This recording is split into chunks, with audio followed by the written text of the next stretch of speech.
Okay, so picture the scene right now. It is early 2026. You're sitting there with your morning coffee Right. and scrolling through the automotive business pages or maybe your LinkedIn feed.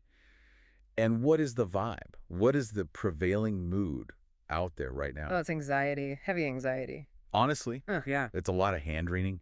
We are seeing headline after headline about the EV slowdown. Yeah. You've got manufacturers quietly pulling back their electrification targets, legacy brands delaying platform launches, just a general sense that the industry is taking a collective breath, maybe even a step backward. It definitely feels like a moment of retrenchment. I mean, if you look at the last 6 months alone, you have Ford pivoting hard to hybrids, Mercedes adjusting their timelines. Yeah, the euphoria of 2021 has definitely met the hard, cold reality of 2026 economics. Exactly. Everyone is tapping the brakes. Everyone is tapping the brakes, the party music stopped, and everyone is looking for a chair. And then you have Polestar. Right. Polestar. They just walked into the room, looked around at everyone hitting the brakes, and apparently decided to slam on the accelerator. We aren't just talking about a facelift or a new model year update here. No, definitely not. We are talking about a roadmap that looks less like a standard product cycle and more like a blitzkrieg. It really is a fascinating countermove. While the market contracts and gets cautious, Polestar is initiating what they call the largest model offensive in its history. Larger than their history. Yeah, we've gone through the official press release from February 18th, and along with that, some deep analysis from Car Expert and the Italian publication Corriere della Sera. And the sheer ambition here is startling. It's almost overwhelming when you list it out. Yeah. We're looking at 4 new car launches between right now... Early 2026.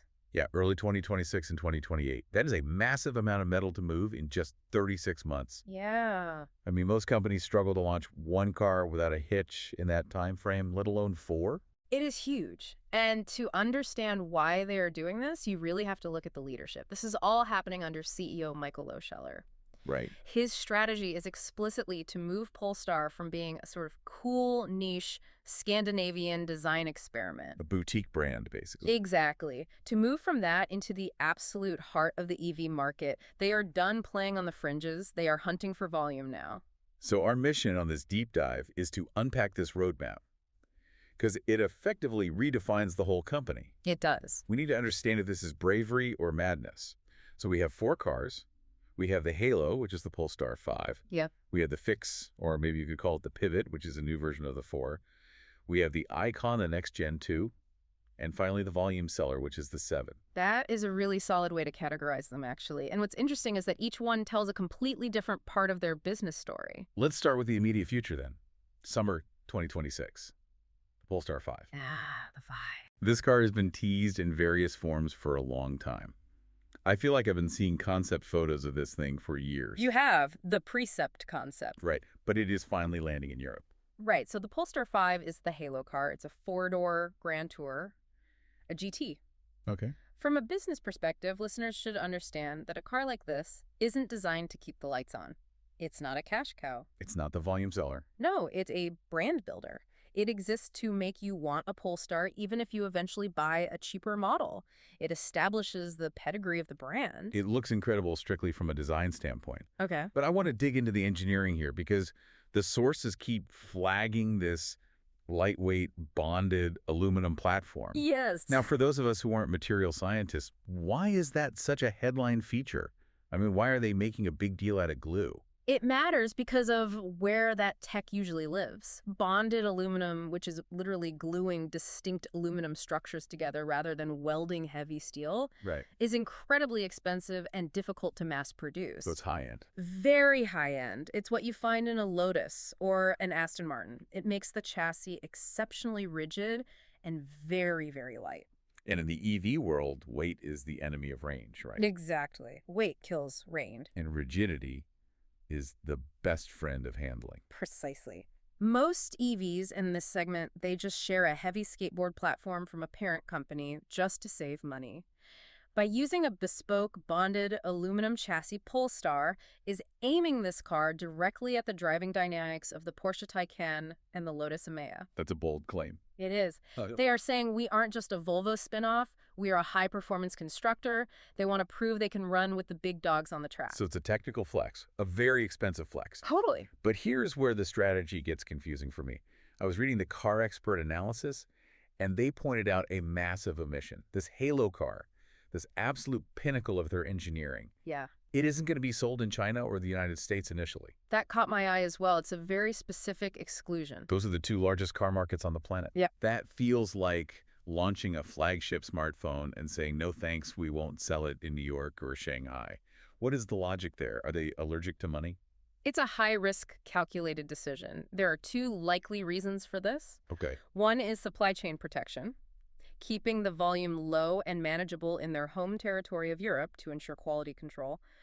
This is a complex new platform. You don't want to recall your Halo car globally in the first month. Exactly. That would be a PR disaster. But the second reason is brand positioning.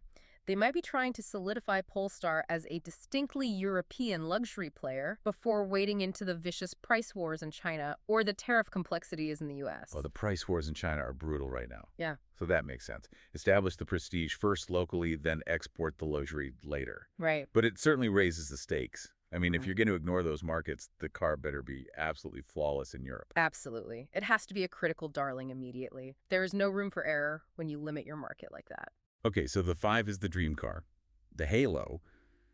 But the next one on the list, coming later this year, in Q4 2026. Yes, the Polestar 4. This one feels like a correction. Or maybe a confession. Ah, yes. The car that famously has no rear window. I still struggle with this. I really do. A lot of people do. The current Polestar 4 uses a camera feed instead of a rear glass windshield. And I know the arguments. Better aerodynamics, more headroom in the back.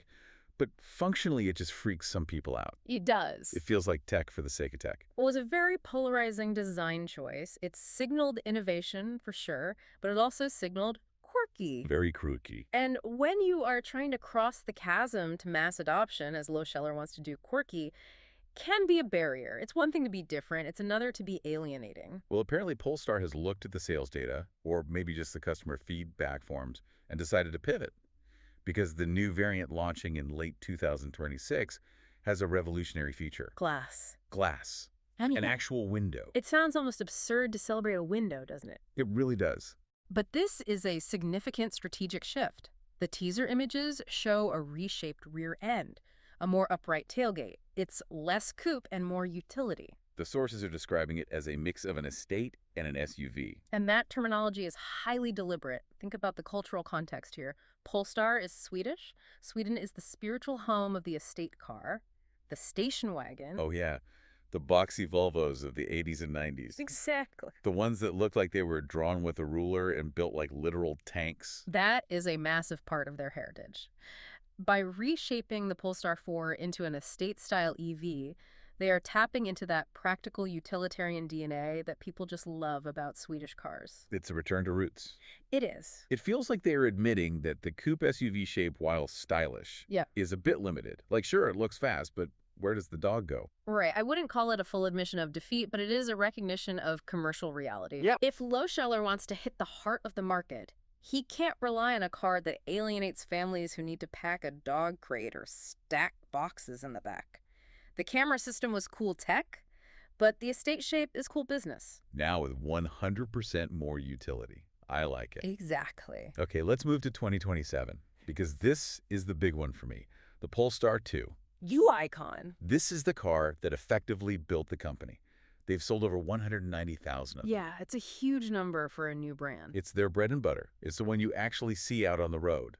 Now, replacing a bestseller is always dangerous. It's the classic sophomore album problem. It really is. You have to innovate without losing the magic that made the first one popular. If you change too much, you lose the base. Right. But if you change too little, you look stagnant. But what's shocking here isn't just that they are replacing it, it's how fast they are doing it. Yeah, there was a specific phrase in the Corriere della Sera article regarding the development timeline. They said it was being built on Chinese time. Chinese time? Yeah. It's a phrase we are hearing more often in the industry, and honestly, it strikes fear into the hearts of legacy executives. Break that down for us. What is the difference between Chinese time and, say, German time? Well, in the traditional European automotive world, developing a car from a blank sheet of paper to the showroom floor is usually a 48 to 60-month process. 5 years. 5 years, you have committees, endless validation phases, summer breaks, Chinese Times specifically references the agility of the Chinese EV sector, which cuts that nearly in half. Wow. Polestar is developing this next-gen car in just 30 months. 30 months. That is blistering speed. It's almost startling. How do they do that without cutting corners on safety or quality? Because usually fast just means cheap. Comes down to the parent company, Geely Group. Because Polestar sits under the Geely umbrella alongside Volvo, Zeekr, and Lotus, they have access to a massive toy box of pre-developed tech. Oh. They aren't inventing the motor or the battery management system from scratch every single time. They are pulling off-the-shelf components from a shared architecture, likely the SEA platform, and focusing their time on design and tuning. So they're sprinting while everyone else is jogging because they don't have to reinvent the wheel or the chassis every single time. Exactly. And that speed allows them to react to market trends much faster. If the market shifts, they can pivot in 2 years, not 5. Speaking of trends, is the new Polestar 2 going to morph into another crossover? Because I swear, if I see one more rugged sedan, I might scream. You're safe. The sources are very clear on this. It is retaining the liftback sedanish profile. Thank goodness. It is explicitly positioned as an anti-Tesla Model 3. Design chief Philip Rummers calls it super modern, but it's staying low to the ground. That is great news. But are they fixing the one thing I actually hate about the current Polestar 2? You mean the backseat? The backseat is so claustrophobic. If you are over 6 feet tall, it's basically a punishment. They've acknowledged that, actually. The new architecture allows for a longer wheelbase. Oh, nice. So you get that sleek, sporty look on the outside, but with actual habitability in the rear. It's trying to be the driver's EV that can still carry 4 adults comfortably. That sounds like a winning formula. Assuming they can keep the price right, of course. Right. But if we are talking about volume, real massive market-moving volume, we have to look at 2028. Yes. The Polestar 7. The moneymaker. This is the critical one. It's a compact SUV, in industry speak, a CSUV. Why is this specific segment so critical for them? Because of the math. We looked at the data from 2025. The compact SUV segment represented 1/3 of all electric vehicle volume globally. Wait, 1/3. 1 out of every 3 EVs sold is this size. Wow. So if you don't have a car in this fight, you aren't really a mass market player. You're just a boutique. Correct. You can have all the cool Halo cars you want, but this segment pays the bills. However, it is also a complete Shark Tank. Who are they stepping into the ring with here? Everyone. Literally everyone. The BMW iX1, the Audi Q4 e-tron, the upcoming electric Mercedes GLA, plus all the aggressive Chinese competitors. So this isn't a niche. This is the main stage. This is the main stage. And there's a very specific, very important detail about where this car is going to be built. It's not China. No, it isn't. Production is planned for Kushi, Slovakia. Why does that location matter so much to the overall strategy? Is it just about cheaper labor costs? It's much bigger than that. It's about geopolitics. We are living in an era of intense trade barriers. The EU has imposed heavy tariffs on Chinese-made EVs. Right. If Polestar built this high-volume car in China and tried to ship it to Europe, the tariffs would eat their profit margins alive. So made in Europe isn't just a slick marketing slogan for them. It's a literal tariff dodge. It's a survival mechanism. By building in Slovakia, they avoid the import duties entirely. Brilliant. It also helps with the brand narrative, of course. It reinforces that Polestar is a European brand, even if the capital comes from China. It tells the customer, this is built here for here. It insulates them from the trade war. Now, tech-wise, this car is going to share a lot with Volvo, right? Yes. It will likely share the architecture with the electric successor to the Volvo XC40. Okay. And that is a very good thing. It means shared costs on parts, which allows them to be price competitive against those Audis and BMWs. And frankly, Volvo makes great SUVs, so it's good DNA to borrow. Absolutely. So let's sort of zoom out for a second and look at the synthesis of all this. Okay. We have the 5, the 4 Estate, the new 2, and the 7. That is an incredibly aggressive rollout. But how is the business actually performing today? Because at the top of the deep dive, we talked about the industry gloom. Wait, slow down. Is Polestar actually selling cars right now? Well, according to their press release, they are completely bucking the trend. They claim 2025 was their best sales year ever. Really?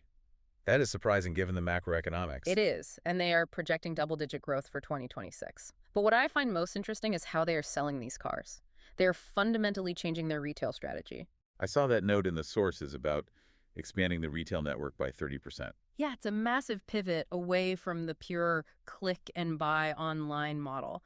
5 years ago, the industry thought dealerships were dead. Right. Everyone wanted to be Tesla.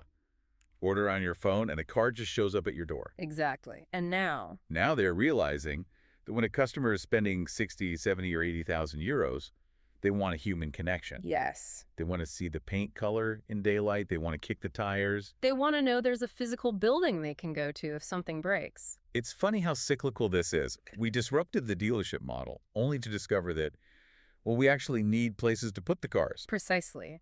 Polestar is moving toward what they call an agency model with more physical touch points. It's not a traditional dealership where you haggle with a guy in a bad suit, but it is a physical space to experience the brand. It builds trust. One last thing before we wrap up here. Polestar built its entire identity on sustainability. I mean, sustainability was practically their middle name. It was their core pitch. With this massive rush for volume and Chinese speed, are they tossing that out the window? It doesn't appear so. The sources emphasize that uncompromised design and sustainability remain the core pillars.